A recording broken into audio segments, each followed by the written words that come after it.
the Overman Warrior Podcast.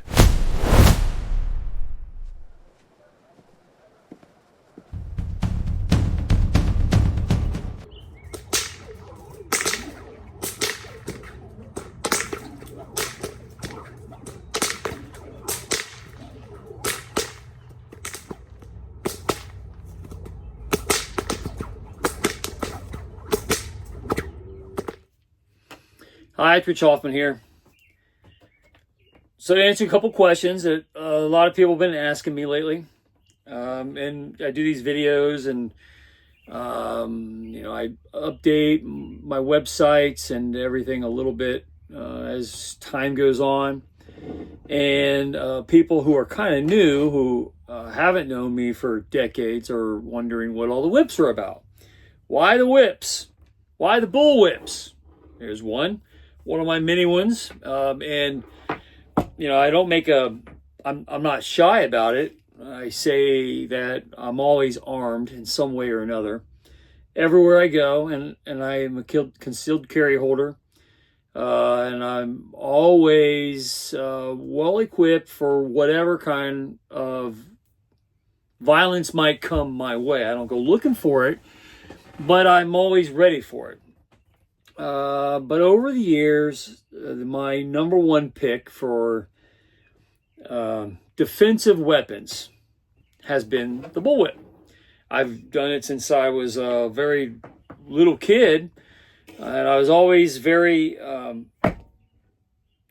attracted to the Zorro films, where Zorro used a bullwhip, and lots of the old Republic serials, and I just always liked it. And it was a kind of a family thing, and I had a great grandfather and a grandfather that used to do them all the time. I thought it was pretty cool. My great grandfather could crack a fly off the side of their little shed they had down in Buckhorn, Kentucky, and I thought it was always kind of cool. So during a period of my life where I was learning martial arts, and I'm thinking about it because I have a grandson who is doing very well at Taekwondo, won some of his first trophies recently. He's a very young person, and he won first place breaking boards. So I kind of get it. I kind of understand him. And I can relate to his excitement. But when I was going through that period in my life as a very young person, I learned to combine bullwhips with martial arts and put my own take on it. And that's carried over into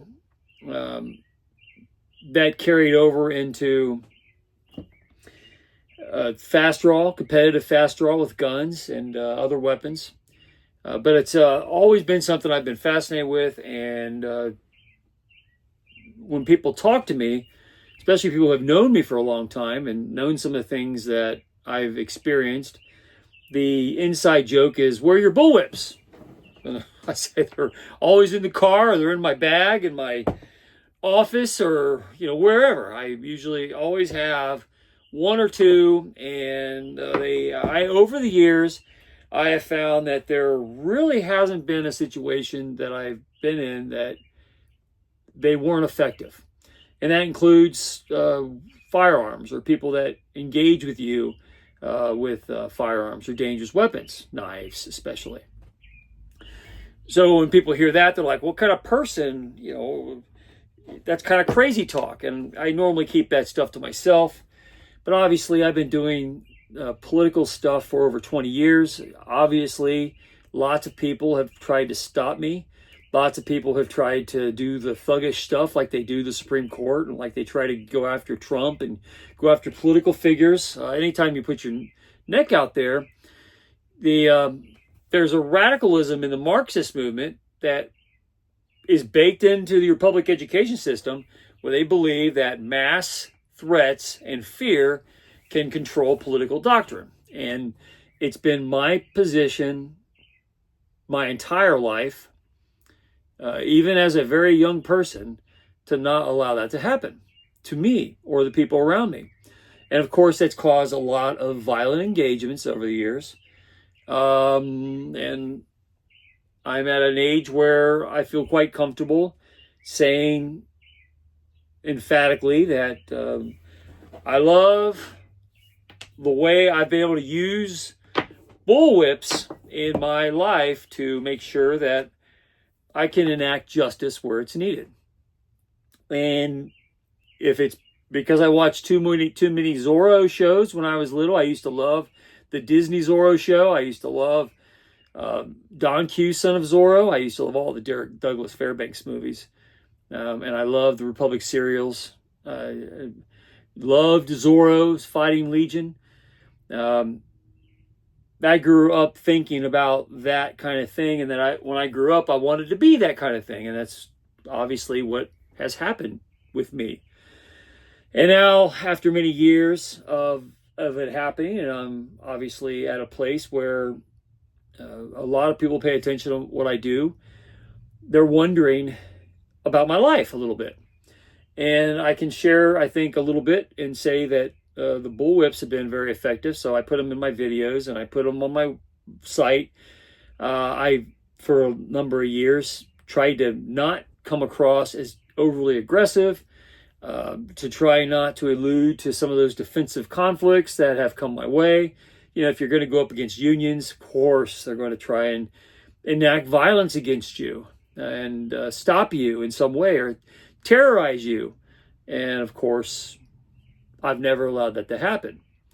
And I think at this point, and with a track record that I have, and everybody wondering about it, I think it's appropriate for me to, I think, embrace what works. And the important point of it is the Achilles heel, and I can say it from personal experience, and that's why I have been very open about the bullwhip work. It's something that everybody jokes about when they see me. As I said, the first question that comes out of the minds of a lot of people who are pretty prominent in the world, first question, where's your whips? Can you do a trick? Can you crack a cigarette out of someone's mouth or put this match out if I hold it in my hand? And that's kind of the standard question. It happens all the time, many times a week.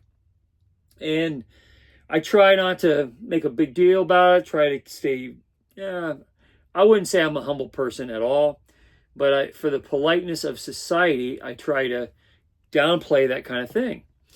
And I don't think I'm going to do that anymore, just because you get to be at a certain age and you can do it, you can get away with it, and people are going to think what they think about it. But I think for the Republican Party, and this is a conversation I had with Senator Lang, my good friend. We were at a gun auction event. A lot of GOP people were there, and we were having a nice talk. Went to the parking lot to our cars afterwards, and we were talking about life in general. And my life is pretty colorful, and especially in my younger years. And he told me that he enjoyed most hearing about some of those events, and he liked it. And I thought, well, it's in political circles and where media is always crawling around and all that. You don't really want to talk about some of the violent fisticuffs that come up. But then thinking about it a little bit, and when you're a person like him that has a lot of people gunning for you all the time, and you watch the way the left acts, and the way the political left acts specifically, there's always a threat of violence behind their actions. Even with Sherrod Brown trying to gain traction with, into the race for that Senate seat against John Huston. It comes out, and we've talked about Mondami trying to push away and attack the rich. Well, we've seen what some of these crazy people have been trying to do with Vivek Ramaswamy, and the assassination attempts against Trump. Mark Hamill, Luke from Star Wars. I never liked Luke in Star Wars. He's definitely never been my favorite character, that's for sure. I always thought he was a wimp. Never cared for him in Star Wars. Luke came out and showed, implied that if only Trump had been deceased, and showed an AI-generated picture of Trump in a coffin. Now, this is what the left does, and it starts in public schools. It starts at your little locker in your school. And just for the record, and anybody who wants, and I'm sure lots of people have done it, have looked me up and seen that I had a lot of violent episodes growing up. It's in my school record and everywhere, and I've had a lot of fights. And starting in the 6th and 7th grade, I used to take my whip to school, and I'd had it in my locker, and I started to learn how to really defend myself. And you get to a point where nobody can attack you, even if they do it in multiples. And so, saying that, the whips I've learned in my own life have, and it can be whatever for anybody out there, but I just learned to apply the bullwhip to martial art applications that have been very effective for me in life. And I'm very proud of them. And I'm proud of that trait. And I'm happy that so many people are inspired by it. And that people that are very prominent find those some of the most inspiring aspects, because it lets them know that the Achilles heel of the left is that you can take away their ability to make you afraid. And when you remove that, and they know they can't get you by any method, that they're going to experience a lot of pain if they try to inflict fear on your life and the people around you. They don't know what to do. And after 20 years of doing it in a prime light, I can say that, yeah, I got started in doing the political stuff because I promised myself when I was a little kid, that I was going to be as close to Zorro as possible. That's what I wanted to grow up and become. And you can do a lot of things for a job. You can, you got to make a living and do things. But I always sort of put on a mask and roam the night with my bullwhips to enact justice. And after many years of doing it and being very effective at it, I think it's time to kind of let everybody know what the secret sauce is in standing up to the radical left. And so I'm openly embracing, as I'm trying to let people know about political discourse, that one way to deal with the left, not to go out there and beat the heck out of them, but to take away their ability to scare you and to make it so they can't attack you, they can't sneak up on you and get you in some way, that you can remove their ability to terrorize you and your people in every form that they can imagine. And for me, this is the method I've used. There's other methods you can use, but the overall message is, if you want to stop the left, you've got to stop their ability to make you afraid. That's essentially what Trump's doing with Iran. And all the left wanted Iran as a Marxist movement to hide behind Islam and use fear to undermine Western civilization, because they wanted to undo Western civilization. And that's what the left does. And they want to impede fear on anybody so that they can perform the task. And if they can keep conservatives afraid for their lives, then they can take the debate off the table, for which they can never win. But if they can't enact fear, and I learned this in my public school, I never settled for any of the class structure or any of the categories they try to kind of sift you into, because early on I stood up to bullies and I had a lot of fights, and I learned that they were actually pretty easy to win. The bullies out there relied mostly on fear to create control over population groups, and if you showed that you didn't have to fear them and could actually fight back and destroy their intentions, they were very powerless. So I learned that very early on. I carried it in my adult life, and I certainly carried it into political discourse.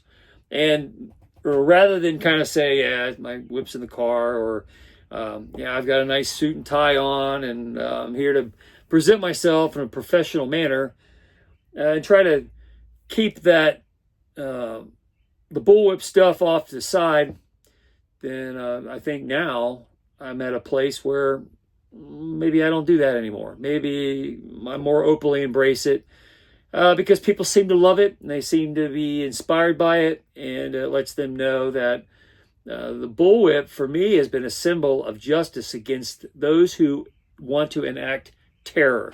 And that typically is liberal politics. They want to terrorize conservatives into submission. And the best way to fight back against it is to take away their ability to make you fearful. And after all the years and all the many groups that have tried to stop me from enacting my voice, I can tell you there's been many occasions where they've learned hard lessons, and it's because of my martial art use of the bullwhip, that has been most effective under those circumstances. And I think I start my videos off now because it's part of my character. It's a character trait that the people who know me best, I think, most rely on and enjoy the most, because it lets them know that it's possible to live a life without the fear of those who would like to impose it in order to control the political circumstances. And if you take that away from the radical left by whatever means, then you can undercut their entire platform and destroy them at the ballot box, destroy them when they radicalize themselves and hit the streets and try to do lots of bad, malicious stuff. They become powerless when you have some method to take that fear or ability to enact fear away. And it's the most effective method for destroying the political left, is to let them know that you're not going to be terrified of them, or you can't be scared of them, and that you're going to defend justice for the sake of it and undo their plots and schemes to undo Western civilization as you know it and defend it.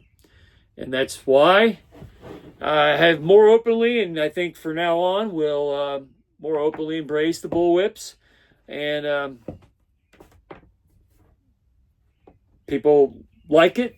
They want to hear more stories about it. So, and from my perspective, why not? See, if it's enjoyable, it makes people happy, I'm happy to do it. Anyway, it's Rich Hoffman here. Share, subscribe, make tomorrow a better day. If you ever read my book, The Gunfighter's Guide to Business, I think you'll love it. Anyway, have a good day. See you later.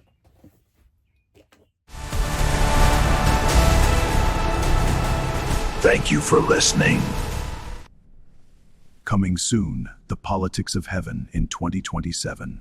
A treasure hunt through heaven and all human history.